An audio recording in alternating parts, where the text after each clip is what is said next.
요즘은 우리가 부모들이 아이들에게 모든 걸 다 쏟아붓습니다. 그래서 젊은 사람들이 저렇게까지 애 낳아서 쏟아볼 필요가 있는가 싶어서 이제는 결혼 후에도 아이를 안 낳겠다 이렇게 결심한 사람들이 있습니다. 근데 왜 이렇게 부모들이 혼신의 힘을 다하여 목숨까지 다 바쳐서 아이들의 교육에 전력을 쏟는데 아이들은 갈수록 악해지고 포악해져 가는 것으로 보게 되는 것입니다. 왜냐하면 다들 우리가 애들 영어 수학 가르치는 건 전용을 하겠고 또 이 성품과 인격을 다듬는데 신경을 안 쓰기 때문에 그렇습니다. 제가 지금까지 문제 있는 분들 많이 만나서 대화도 보고 상담도 해봤는데 그 중에요 우리 남편이나 아내가 학교 다닐 때 공부를 못해서 내가 못 살겠습니다 한 사람 못 봤습니다. 여러분 주변에 봤습니까? 그게 중요하잖아요. 또 내가 제가 이렇게 만난 사람 중에 우리 남편이나 아내는 이렇게 학벌이 안 좋아서 내 인생 쫑쳤습니다 이런 한 사람도 없습니다. 그래서 우리가 생각한 것처럼 중요하지 않습니다. 사실 그와 같은 것들이. 그래서 하나님 앞에 바른 성품과 바른 인격을 가지는 게 중요하고요. 그리고 우리 자녀들이요 자라가면서 죄 짓지 않고 살아가면 잘 사는 거예요. 죄 짓지 않고 살아가면. 우리 청소년 법에 보면 10세에서 14세 아이들은 죄를 지어도 벌을 주지 않는다는 법 규정이 있습니다. 그래서 10살에서 14살 사이 아이들을 그 이하는 더 말할 것도 없고요. 형법상 벌을 받게 되는 죄를 지어도 벌을 주지 않습니다. 심지어 사형을 저질러도 벌을 주지 않습니다. 법이 그렇게 되어 있으니까요. 그런데 이 법의 목적을요, 청소년법 목적 제1항 이렇게 기록이 되어 있어요. 이 법은 반사회성이 있는 소년의 환경 조정과 표명 교정을 위한 보호 처분 등에 필요한 조치를 하고 형사 처분에 관한 특별 조치를 함으로써 소년이 건전하게 성장하도록 돕는 것을 목적으로 한다. 앞에 말은 다 이렇게 법정 용어가 한자, 그것도 일제시대 한자를 아직 안 고쳐갖고 무슨 말인지 못 알아먹어요. 그런데 한 가지는 분명합니다. 알아주십니다. 아이들이 죄를 지어도 형법상 책임을 묻지 않는 이유를 이렇게 말해요. 건전하게 성장하도록 돕는 것이 목적이다. 우리가 어린 나이에는 실수가 많잖아요. 어린 나이에 실수 한번 했다 그래서 벌을 주고 나면은 그 남은 인생 전부를 망치는 거잖아요. 그래서 우리 사회와 어른들이 이 어린아이들이 범죄한 것에 대해서는 용서하고 그들에게 새로운 희망을 주지 이렇게 만들어 놓은 거잖아요. 그런데요, 요새 아이들이 영악해진 거예요. 10살, 14살보다 영악해져서요. 이 아이들이 이걸 안 거예요. 나는 죄를 지어도 형사처벌을 받지 않는다 하는 겁니다. 그래서 지금은 어디까지 갔냐 그러면요. 이 아이들이 그 죄를 지어놓고 피해자한테 뭐라 그러냐 그러면요. 당신 고발할 돈 해봐. 나는 고발해도 벌 안 받아. 이 사람에게 가해당한 사람들은 이게 피해자들은요. 미칠놈이에요. 미칠놈이. 아니 지금 무릎 꿇고 손을 빌어도 용서가 될까 한데 되려 큰 소리 치고 해탐을 해봐라는 거예요. 나는 법에 가서 죄 불받지 않는다. 여러분 이런 악한 일들이요. 예수 믿는 사람 사이에 있어 온 거예요. 왜냐하면요. 우리가 지금 새벽기도 시간에 계속해서 보여잖아요. 로마서 1장부터 5장까지 하신 말씀이 우리가 하나님 앞에 죄사함 받고 구원받고 의인이 된 것은 내 선함과 노력은 아무 소용없다. 오직 나를 위하여 십자가에 죽으시고 부활하신 예수 그리스도 앞에 회개하고 믿을 때에 구원받고 죄사함 받는다. 이게 핵심이잖아요. 핵심. 그래서 로마서 1장부터 5장이 사실 이걸 설명해요. 3장 28절에 그것을 요약해 놓고 있죠. 사람이 의롭다 하심을 얻은 것은 율법의 행위에 있지 않고 믿음으로 되는 줄 우리가 인정하노라 그랬습니다. 그리고 한 걸음 더 나가서 죄가 많은 곳에 은혜가 더한다 이런 말씀이 있어요. 로마서 5장 20절에 율법이 들어온 것은 범죄를 더하게 하려 합니다. 그러나 죄가 더한 곳에 은혜가 더욱 넘쳐나니 그렇습니다. 그러니까 이 말씀을 사람들이 오해하기 시작합니다. 그래서 아니 죄 짓고 예수님 앞에 가서 용서받으면 된다 그러는데 그냥 죄 짓고 맨날 용서 받으면 되는 것이고, 그리고 죄를 많이 지는 사람일수록 은혜가 넘친다 그러니까 은혜가 넘치려면 죄를 많이 지어야 이렇게 생각합니다. 사실은 죄가 많은 곳에 은혜가 넘친다 얘기는 그 죄가 많은 곳에 은혜가 넘치는 것이 아니고, 하나님 은혜를 받으면요 작은 죄도 크게 보이는 것입니다. 그래서 사도 바울은 은혜를 많이 받은 사람이니까 나는 죄 중인 개수라, 은혜를 큰 은혜로 받다 이렇게 말씀하지 않습니까? 그래서 이거를 이 우리나라 청소년들의 이 소녀법을 잘못 이렇게 악용해서 나는 벌 안 받으니까 마음대로 하겠다. 그리고 일부러 죄를 지는 아들이 있다니까. 일부러 이거를 믿고 용서받는 걸 믿고, 우리가 교회 역사에 있어서요 이렇게 오해하고 죄를 짓고 또 도덕적으로 타락한 예가 많이 있습니다. 이런 것들이 교회 고칠 거라고 됐죠. 그런데 지금도 이 믿음으로 구원받는다 진리를 가장 강조하는 것들이 개혁교잖아요. 개신교잖아요. 아주 귀에 못이 박혀도 들었어요, 이 말씀을. 그래서 우리 개혁교회 모든 개신교 신자들도요 여기에 믿음으로 구원받는다, 이게 자신도 모르게 이 말을 자주 듣다 보니까 죄에 대하여 경각심을 갖지 못하고요 죄 짓는 것을 너무 가볍게 생각하고 사람들이 많습니다. 그래서 우리나라에 뭐 이제 종교가 있잖아요. 뭐 불교가 있고 그다음에 캐톨릭이나 우리 이제 개신교 있는데, 캐톨릭이나 개신교는 막 같은 하나님을 섬기지만 아무튼 분류를 따로 하는데, 그 종교인 중에 지금 가장 신뢰받지 못한 사람이 누군지 아세요? 개립교회 신자들, 개신교 신자들이요. 그 원인이 어디인가? 믿음으로 구원받는다는 이 사실만 강조하고요, 믿음으로 구원받은 사람들은 그 이후에 하나님 앞에 거룩하게 살아야 한다, 이걸 강조하지 않는 겁니다. 그래서 우리가 이 로마서를 보게 되면 이거를 강조합니다. 1장부터 5장까지 믿음으로 구원받는 진리를 설명하고요 6장부터 16장까지는 사실 그걸 강조하는 거예요.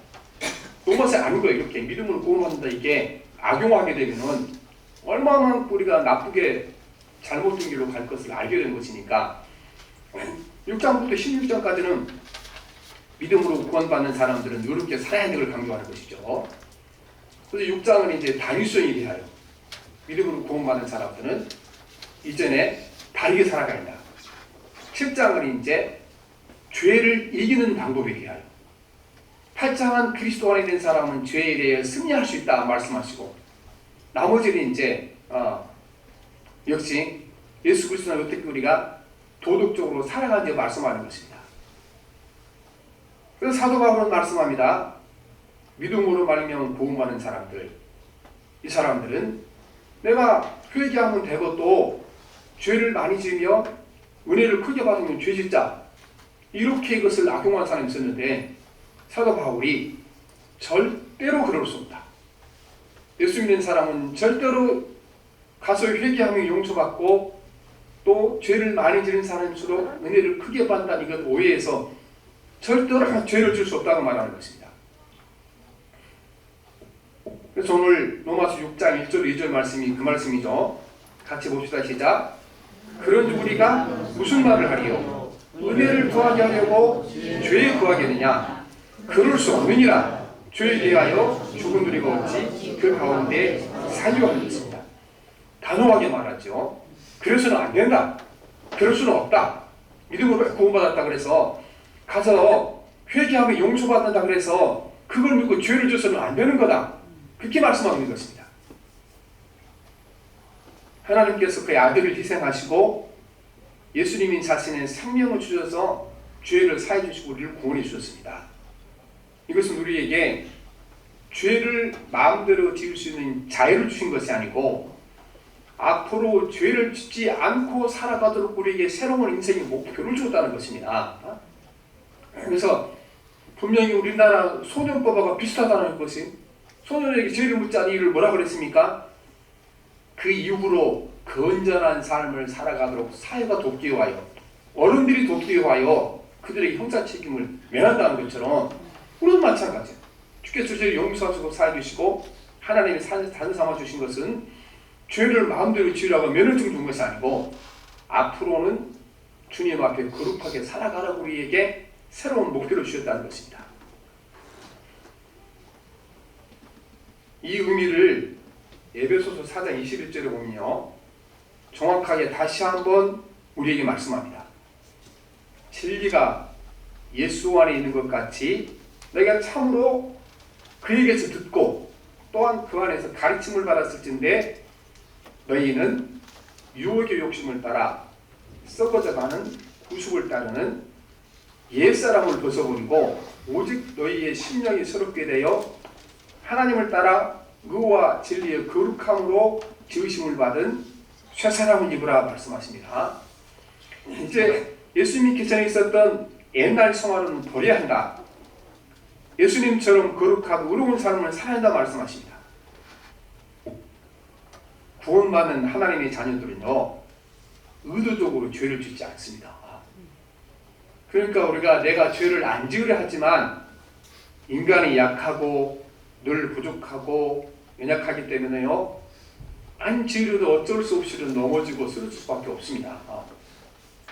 그런데 성경이 말씀하신 것은, 그런데 진짜 구원받은 사람들은 의도적으로 죄 지을 수 없다. 의도적으로 죄 짓는다는 무슨 뜻입니까? 이 지금 10살부터 14살 아이들이 나는 법에 죄를 지어도 벌을 안 받는 기억이 있으니까 그거를 믿고 의도적으로 이해 안 되는 죄를 짓는 아이들 많다고 그러잖아요. 그러니까 지금 사회적으로 연구를 하고 있어요. 이 아이들에게 계속이런 특권을 줘야 되냐?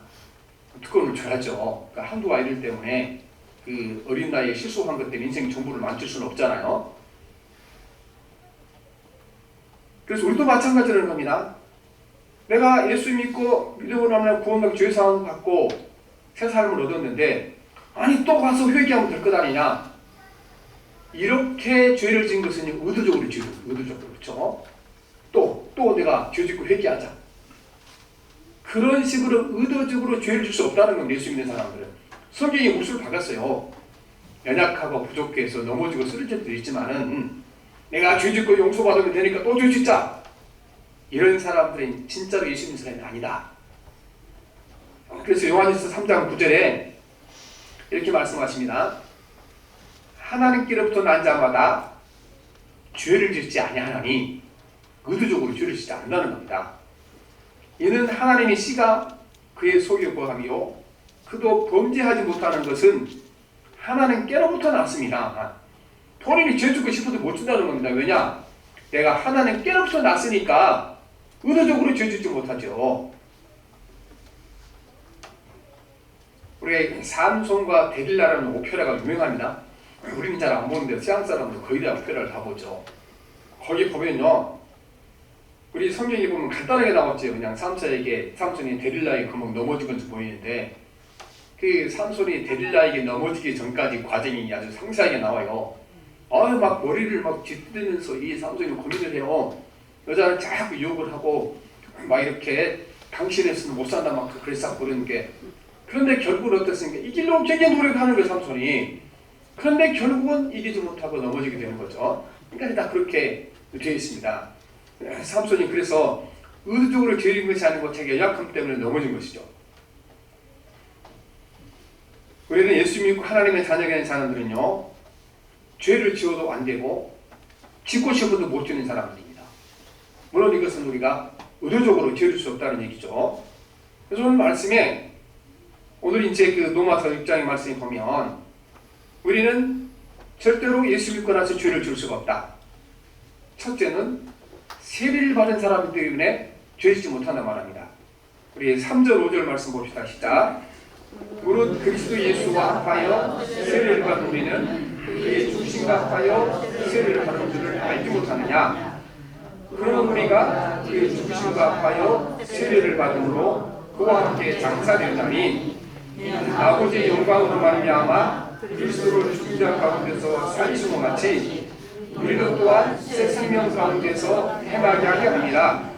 만일 우리가 그의 죽으시고 같은 모양으로 연합한 자가 되었으면 또한 그의 구원을 같은 모양으로 연합한 자도 되리라 했습니다. 이 로마서가요 얼마나 어려운 성경이냐 그러면요, 주석을 읽으면 성경 내용보다 더 어려워요. 주석이. 아니 주석을 성경 내용을 설명해서 이해하기 쉽게 쓰는 거잖아요. 근데 주석을 읽으면 이게 성경보다 더 어려워. 왜냐하면요 이 성경 주석을 쓴 사람은 이게 제대로 이해가 안 된다는 얘기거든요. 그래서 우리가 금년 1월달에 목사님 몇 분들이 이제 그 로마서 주석 중에 제일 두꺼운 주석 읽어보자 그러면 1년 읽었지. 1년 읽었는데도 이제 하는 얘기가 아이고 한 가지 알았다. 이 주석 읽고 뭐 알았냐? 로마서 어렵다는 거 한 가지. 그밖에 모르는 거죠. 그런데 우리가 그래서 이제 왜 이렇게 세례를 받았더니 지었지 못한다 그러니까 세례는 구약 성경의 배경을 두고 있습니다. 첫째 구약 성경의 할례의 배경을 두고 있습니다. 세례와 할례는 구약 성경의 구약 시대 사람들이 할례 받은 것을 우리는 대신 세례도 귀찮은 역할을 합니다. 이 할례는 하나님께서 아브라함에게 명령하신 말씀입니다. 창세기 17장 9절로 11절에 보면 하나님이 아브라함에게 찾아오셔서 앞으로는 후손들에게 할례를 행하라고 말씀하십니다. 하나님이 또 아브라함에게 이르시되 그런 증거는 내 언약을 지키고 내 후손도 대대로 지키라. 너희 중 남자는 다 할례를 받으라. 이것이 나와 너희와 너희 후손 사이에 지킬 내 언약이니라. 너희는 포피를 베어라. 이것이 나와 너희 사이에 언약의 표징이라는 말씀이십니다. 남자아이가 태어난 지 8일 되면 표피를 베는 것을 이거를 할례라 그랬는데 요즘은 우리가 뭐 포경수를 그렇게 얘기하죠. 그래서 신약 성경에 보면 예수님께서도 이 할례를 받았습니다. 이 할례가 왜 필요한가? 꼭 받으라 그랬는데 우리가 믿는 것은 마음으로 믿는 거잖아요. 마음으로 믿는 것을 다른 사람들도 보고 나도 확인할 수 있도록 믿는다는 표징을 네 몸에 갖고 살아라 그 말씀인 것입니다. 그래서 자기 육체를 볼 때마다 나는 아브라함 후손으로 하나님의 선택받은 사람이다. 이걸 항상 눈으로 확인하고 기억하도록 하기 위하여 육체에 몸에 진표를 받게 한 것이 할례죠. 세례가 역시 이것입니다. 세례도요, 내가 마음으로 예수 믿는 거잖아요.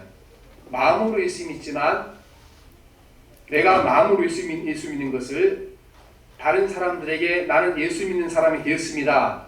이거를 공표하는 것이 바로 세례식입니다. 그러니까 우리 민법에는 결혼을 하게 되면 혼인신고를 하게 되면은 법적으로 정당한 부부가 되게 되어 있습니다. 뭐 결혼식 혼인신고서에 결혼식을 어디 했냐, 주례 누가 썼냐 이거 묻지 않습니다. 그래서 결혼식 안 해도 아무 상관없어요. 근데 왜 결혼식이 필요합니까? 결혼식이 필요합니다. 왜 필요하냐 그러면요, 이게 자기 친구들, 친지들, 아는 사람들 다 모아놓고 이 사람이 내 남편이고 이 사람이 내 부인이 되어서 내가 결혼을 했다. 이거를 사람들에게 알리는 게 역할이 중요한 겁니다.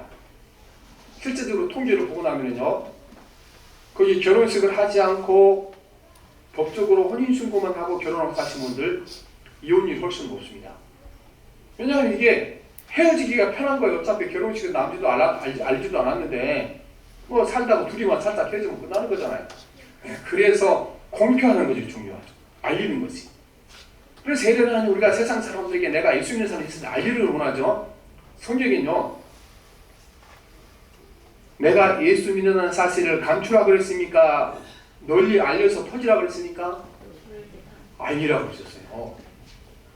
다른 사람 앞에 가서 예수 믿는 것을 인정하지 않게 되면, 알리지 않게 되면 나도 하나님 앞에 가서 모른다 하리라 말씀하셨잖아요. 그래서 우리가 세례는 내가 하나님의 백성이다 세상 사람들 알려놓고 다음날부터 막 절간에 가거나 술을 진탕 마시는 그러면은 아니 어제까지 예수 믿다고 발표해놓고 사람이 이상한 사람이 되는 거잖아요. 그래서 우리가 세례를 받는 사람들은 죄를 짓지 않는다고 말씀합니다. 두 번째는 이 세례를요, 신약 성경에 이스라엘 백성들이 이집트에서 나왔을 때 홍해를 걷는 사건과 관련을 짓습니다. 히브리서 11장 29절에 보며 믿음으로 그들은 홍해를 육지같이 건넜으나 애국 사람들은 이것을 시험하다가 빠져 죽었으니 그렇죠. 이스라엘 사람들이 지금 절대 절멸위기에 처했잖아요. 홍해가 앞을 가리고 있으니까. 하나님께서 홍해 바닷물을 양쪽으로 벽을 세워서 지나갔잖아요. 지나간 다음에 이집트 군인들이 지나가다가 죽었어요. 그러니까 이스라엘 사람들이 우리도 저 홍해를 건넌 저 순간 이집트에 살았던 옛사람들은 죽었다. 그렇게 표현해서 세례를 이집트에서 가나안 땅에 갈 때 홍해를 건넌 사건과 비교한 것입니다. 그래서 세례란 옛사람과 철저하게 단절된 것을 말합니다. 예수 믿기 전 예수 믿는 후에 철저하게 삶이 단절된 것을 말씀을 하고 있습니다. 그래서 세례받은 사람은 죽은 자로, 그리스도와 함께 죽은 자로, 그리스도의 죽음에 참여한 자로, 그리스도의 죽음에 합한 자로, 그리스도의 죽음에 동력한 자로, 그리스도의 죽음에 연합한 자로, 그리스도와 하나 된 자로 이렇게 이제 자기를 선포하게 되는 것입니다.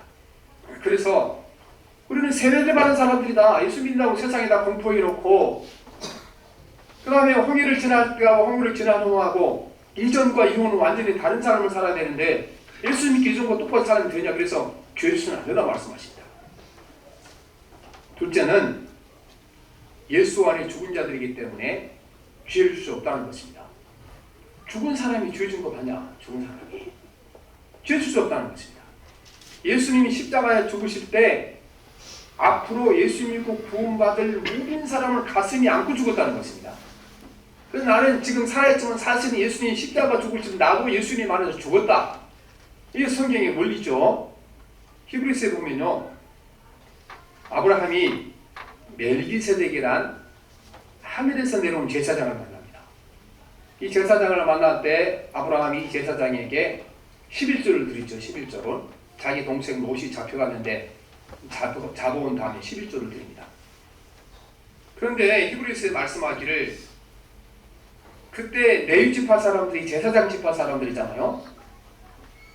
그때는 지금 아브라함이 사건 당한 다음에 멜기세덱을 만난 이후에 지금 레위는 4대째 사람이에요. 왜냐하면 아브라함이 이삭을 낳고 이삭이 야곱을 낳고 야곱이 낳은 아들이 레위잖아요.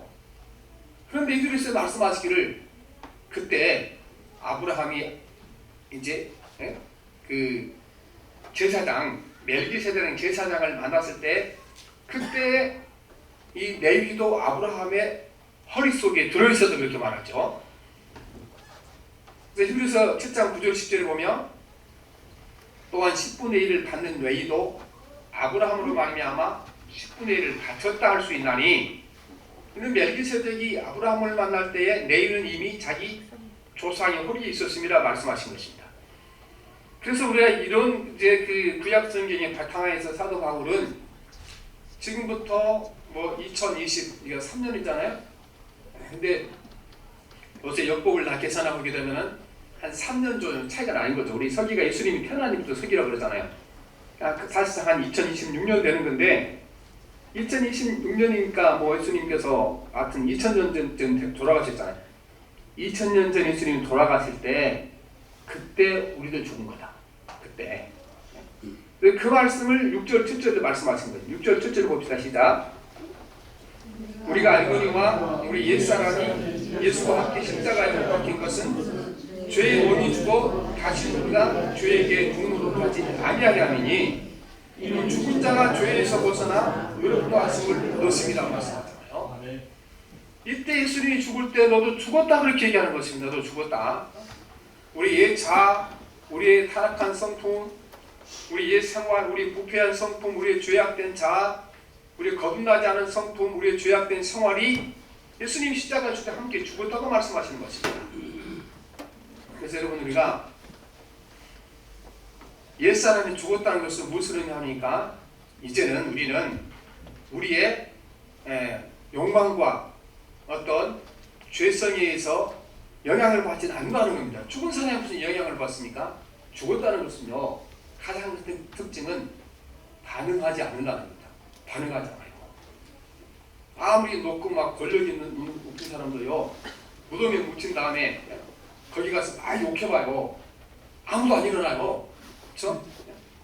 여러분 가끔 그 상고동 쪽으로 넘어가면 우리 교회에서 거기 국립묘지로 금방 갈 수 있어요. 자주 저가 가요. 거기 경치도 좋지만 또 이제 그 산 의미를 깨닫기 위해서 결국 저렇게 되는구나 깨닫으려고 자꾸 가는 건데, 거기 가면 대통령 묘도 있는데요. 제가 대통령이 일어나나 안 일어나 확정이 좀 무서웠잖아요.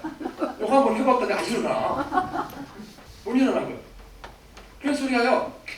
예수는 죽었다는 것은 내한테 죄된 욕망, 죄된 탐욕이 일어나지면요, 일어나긴 일어나요. 그런데 내가 죽었으니까 반응을 합니까 안 합니까? 안 한다는 거예요. 오직 반응은 어디에만 반응합니까? 살아계신 예수님께만 반응하고 살아가는 것입니다. 누가 막 나를 욕을 하고 막 그렇게 쫓아오고 그렇죠? 그럼 그 사람에게 반응한 것이 아니고 공의를 예수님 쳐다보고, 아 예수님이 저 사람 욕하는데 어떻게 할까요? 그 어떻게 하는 거? 그 죄의 욕망에 분노에 반응한 것이 아니고 누구에게 반응하고 살아갑니까? 예수님께 반응하고 살아가는 거죠. 그래서 예수 안에 죽은 사람은 죄를 질 수가 없다. 뼈의 욕망이 일어날 때마다, 막 분노가 일어날 때마다 어떻게 해요? 분노가 일어날 때마다 어떻게 예수님 얼굴 쳐다보면서 예수님 막 화가 나는데 어떻게 할까요? 예수님이 뭐라고 그러겠어요?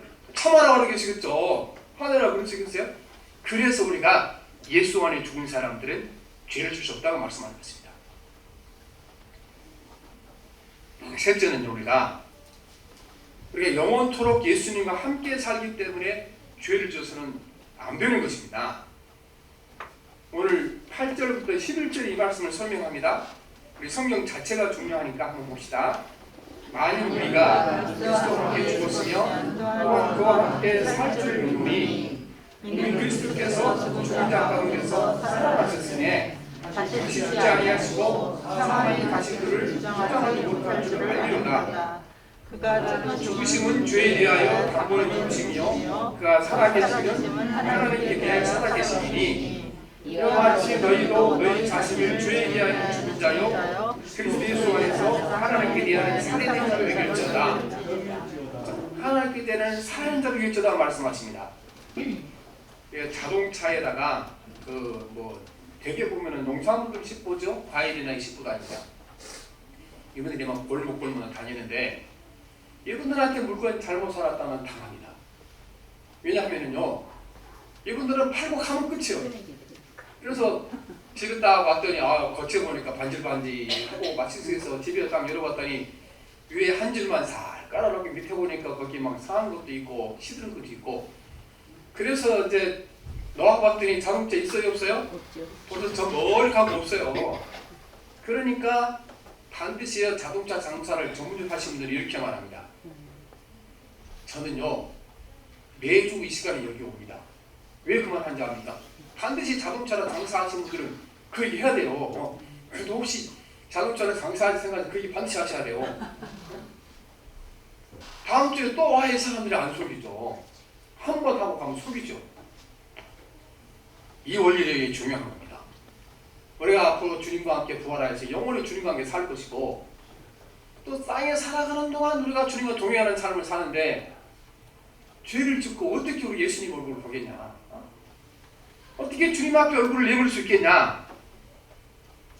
우리가 그리스도와 함께 죽었으면 그와 함께 우리도 또한 살아날 것을 믿고 주님과 더불어 영원히 살아갈 텐데 죄 짓고 어떻게 주님 얼굴을 볼 수 있겠냐? 그러므로 부활하여 주님과 살 것을 믿는 사람은 죄를 질 수 없다 말하는 것입니다.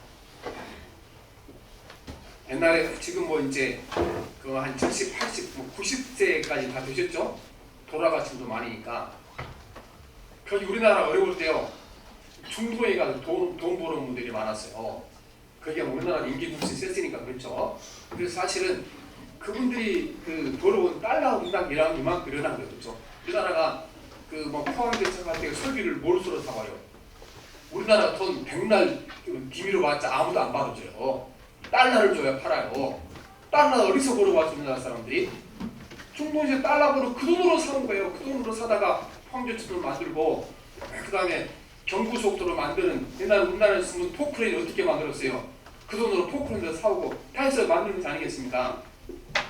근데 이때 중동에 가서 막 밤낮으로 고생했잖아요. 그 사람들이 2, 3년 지냈는데 그때 대부분의 뭐 이제 부인들은 다들 착하게 살았지만 일부 소수의 사람들이 나쁜 아내들이 있었어요. 그래서 자기들이 남편이 부르는 돈으로 바람도 피우고 뭐 카바로 다니고 그러다가 이제 그런데 남편이 귀국한 날이 곡소리 나는 날이에요. 그날이 끝장나는 날이잖아요. 그렇죠?